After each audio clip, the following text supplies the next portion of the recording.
للہ الحمد للہ وکفا والصلاة والسلام علی من لا نبی بعد اما بعد فاعوذ باللہ من الشیطان الرجیم بسم اللہ الرحمن الرحیم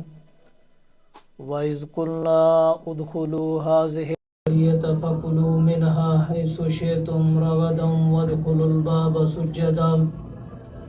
وَقُولُوا حِطَّةٌ نَغْفِرْ لَكُمْ خَطَايَاكُمْ وَسَنَزِيدُ الْمُحْسِنِينَ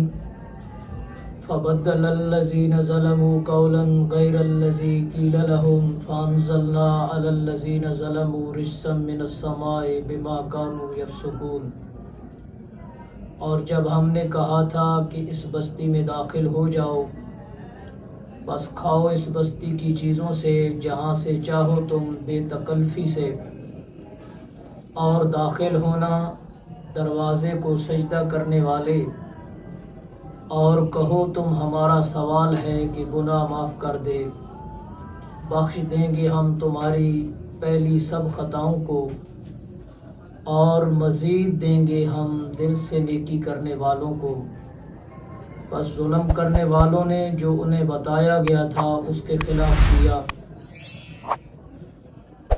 ایک اور کلمہ بدل ڈالا، بس ہم نے ظلم کرنے والوں پر آسمان سے عذاب نازل کیا، اس سبب سے کہ وہ نافرمانی کرتے رہتے تھے۔ صدق اللہ العظیم۔ سامعین محترم، اس سے پہلے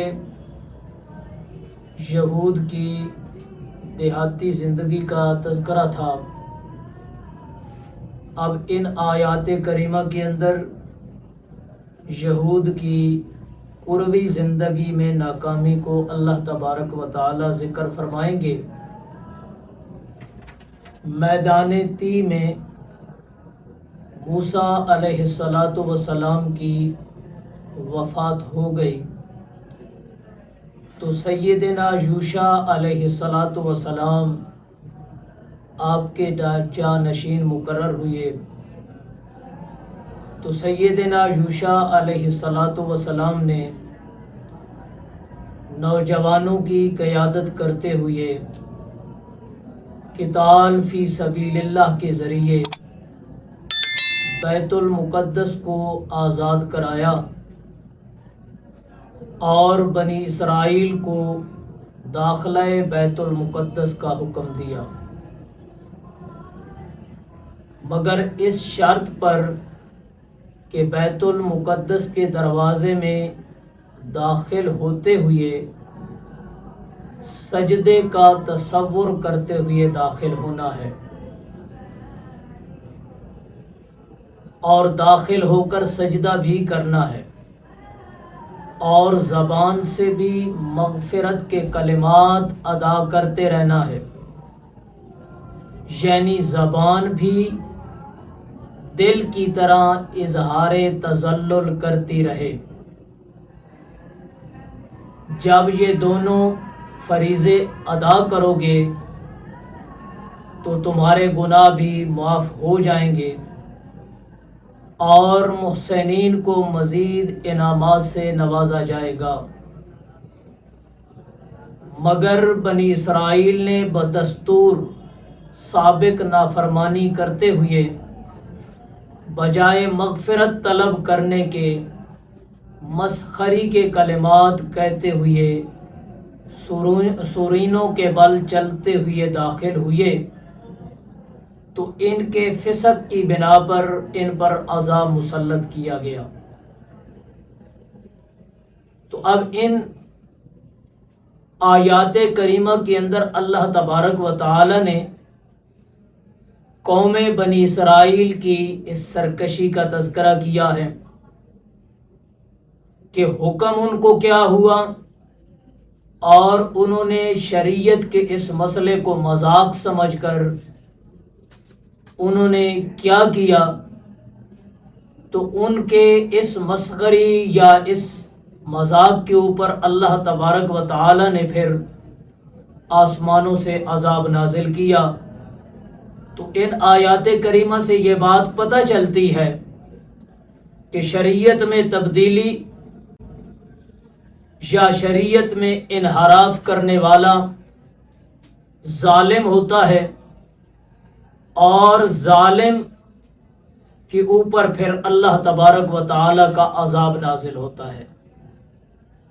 تو اگر قوم بنی اسرائیل کے اس رویے کو یا اس خصلت کو دیکھا جائے اور اس کے اوپر غور کیا جائے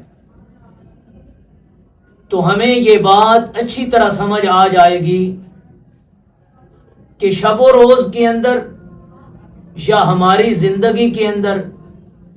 کس طرح ہم قرآن مجید کے احکام، احادیث نبویہ کا مذاق بھی اڑاتے ہیں، ان کے اندر تحریف کے مرتکب بھی ہوتے ہیں، اور طرح طرح کی مصلحتیں سامنے رکھ کر ان سے روگردانی کرتے ہیں۔ جب روگردانی ہم کرتے ہیں تو پھر اللہ تبارک و تعالی کی طرف سے مختلف طریقوں سے پکڑ آتی ہے، مختلف طریقوں سے ہمارے اوپر عذاب آتا ہے، لیکن ہمیں سمجھ پھر بھی نہیں آتی۔ تو قرآن مجید کی ان آیات سے یہ معلوم ہوا کہ اللہ کے احکام کو بخوشی دل جو قبول کر لیتا ہے، اللہ تبارک و تعالیٰ کے اس کے اوپر انعامات نازل ہوتے ہیں۔ آگے اللہ تبارک و تعالیٰ فرماتے ہیں وَإِذِ اسْتَسْقَىٰ مُوسَىٰ لِقَوْمِهِ فَقُلْنَا اضْرِب بِّعَصَاكَ الْحَجَرَ فَانفَجَرَتْ مِنْهُ اثْنَتَا عَشْرَةَ عَيْنًا قَدْ عَلِمَ كُلُّ أُنَاسٍ مَّشْرَبَهُمْ كُلُوا وَاشْرَبُوا مِن رِّزْقِ اللَّهِ وَلَا تَعْثَوْا فِي الْأَرْضِ مُفْسِدِينَ۔ اور جب موسیٰ علیہ السلام نے اپنی قوم کے لیے پانی کی دعا مانگی اللہ سے، پس حکم دیا ہم نے اے موسیٰ اپنا عصا پتھر پر مارو۔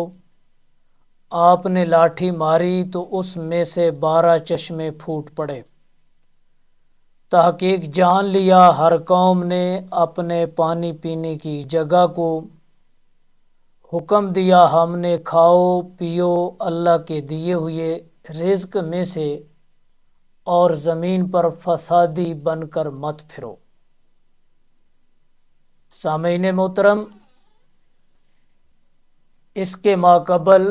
میں یہود کی کروی زندگی میں ناکامی کا ذکر کیا گیا تھا۔ اب بدوی زندگی کا تکملہ ذکر فرمائیں گے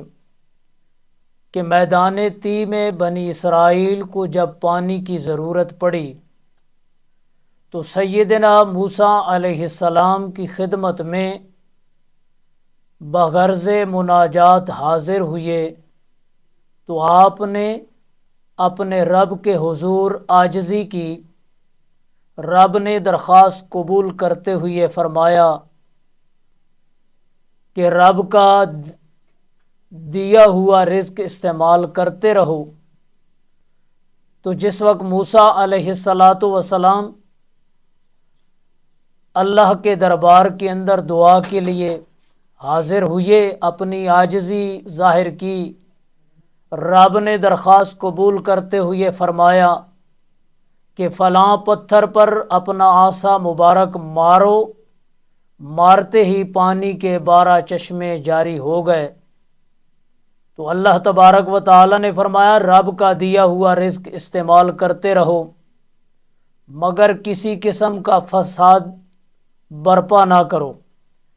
کیونکہ احکام خداوندی کی مخالفت کر کے خیالات نفس کی اتباع کا لازمی نتیجہ فتنہ و فساد اور کثرت جرائم کی صورت میں ظاہر ہوتا ہے۔ تو سامعین محترم،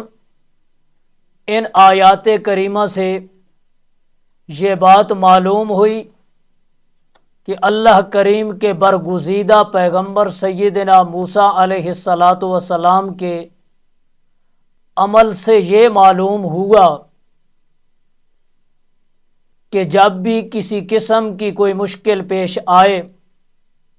تو مافوق الاسباب مدد صرف اور صرف اپنے رب سے مانگنی چاہیے۔ تو انسان کے اوپر جتنے بھی مشکلات آ جائیں، اگر قرآن مجید کا مطالعہ کیا جائے تو تمام انبیاء علیہم الصلاۃ والسلام کا یہی طریقہ ہمارے سامنے آتا ہے کہ جب بھی کسی پیغمبر پر کوئی مشکل گھڑی آئی تو پیغمبر نے اس مشکل گھڑی کے اندر اپنے رب کو پکارا، اپنے رب ہی کے سامنے سجدہ ریز ہوا، اپنے رب ہی کے سامنے اس نے عاجزی کی۔ تو قرآن مجید کی اس تعلیم سے، انبیاء علیہم الصلاۃ والسلام کی اس تعلیم سے ہمیں یہ سبق ملتا ہے کہ ہمارے اوپر بھی جب کوئی پریشانی آئے، مصیبت آئے، ہم بیماریوں کے اندر گر جائیں، کسی وبائی مرض کے اندر مبتلا ہو جائیں،